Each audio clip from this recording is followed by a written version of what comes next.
Hi. First, I'd like to congratulate you on being able to figure that one out. Actually, when I was formulating this hypothesis, I thought the very same thing. Okay, well, if these chains are coming together and they're being broken apart that way, why won't they be broke apart the rest of the way? Well, I will say they will. But for the argument's sake, let's say that these basic chains, when they come together, the bond points, and these are, rather than, and chemicals can come together. Obviously, water is a chemical compound, and it does get broken down and reassembled sometimes. And this is what I'm going to get into here. These are simple self-replicating molecules. They're not anything except for that. But let's say that, okay, the way you see it here, if I can show you. Okay, these lines are pointing to bond points between these chemical chains. Now, when these come together to form this self-replicating molecule, those are the bond, okay, those are the chemical chains now you can see right there, holding these two halves together. Now, let's just say for the sake of argument that these chemical bonding points can withstand the test of these oxygen molecules for, what is it, an average estimation of 3 copying cycles. In other words, it creates a negative of itself 3 times before the oxygen destroys this molecule, and it's broken down. And then once it's broken down, it can also be recycled within this system, which obviously there's a problem there, because if these things don't recycle and they don't die, and they do, and like I said, let's say the first replicating molecule, its one generation was 3 copying cycles. So in other words, 3 times it copied itself before the original chemical, the very first one, died. So all of a sudden you've got 3 chemicals, or 3 self-replicating molecules in the world now, and they each take an average of 3 copying cycles to die. Thus, you get 9. And as you can see, this is exponential growth. Even at 2, even if it could copy itself twice before it died, it would begin to multiply. So when we look at this, let's say that basically a mutation occurs within this first thing. The change being only that before the chemical compound breaks down, the self-replicating molecule dies, it goes through a generation of 5 copying cycles. Well, first after generation 1 you have 5. After generation 2 you have 25. And so on and so forth. You can get my drift.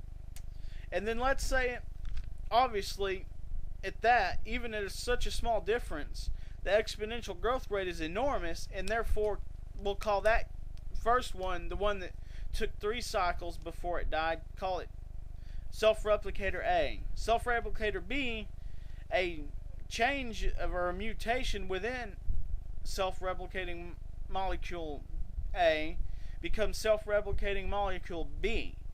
And like I said, it is easy to see right here where all of a sudden this self-replicating system would in fact overpopulate molecule A. Let's say one more mutation occurs in this, and I'll get to what you were asking about, why do we have copying, proofreading, if mutations are the way to advancement, in a minute. Let's say that this actually brings down the level to 4. So it goes through 4 copying cycles before it dies. But it regenerates, or it copies itself at a rate twice as fast as the other ones. You can see, obviously, even though a generation is less than the generation of compound B, compound C will still eventually overtake it due to how much quicker it copies itself. Now let's say along the line a mutation occurs where one of these things can actually create what is basically a simple shell around itself. That's from amino acids creating a protein structure around itself to protect itself, and thus it's going to have a major advantage. It's going to be far less likely to die. It's going to end up with a copying cycle before it dies far greater than that of any of the other ones, and that would be the next one. That would be the very first, what you could call organic cell, or organic cell, an actual cell as opposed to a self-replicating molecule. And from there you can see, obviously right now there is no proofreading. Any mutation that occurs does not get fixed at this point, and of course, as I said in my earlier video, some of these make it impossible to replicate. So what you end up having is it eventually step up, it gets more complex, and from the simple molecule, self-replicating molecule, you get something, by the time it's capable of creating a cell structure, something similar to RNA. And like I say, this basic self-replicating chemical is basically like DNA, except for obviously far simpler and far fewer components. Basically what would be technically just a gene that self-replicates.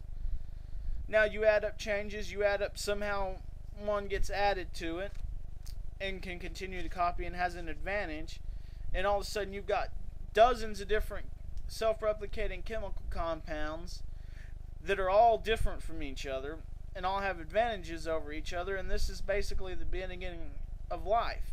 You may not call this life, since it's just a self-replicating molecule as opposed to a cellular organism, but still you may call it life. But it is even if you don't, it's the progenitor of life. It's the precursor of life.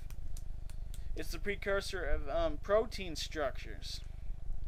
Anyway, to your point of that's basically, like I said, I'll congratulate you on your ability to figure that one out. Like I said, I actually knew that before I even made the hypothesis. I just wanted to see how long it would take somebody to reason that out. Ah, shoot. Sorry, I had to stretch my leg, it cramped.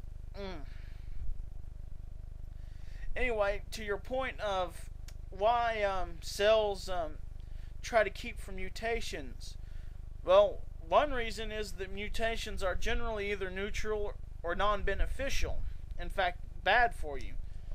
Two, you're not understanding this.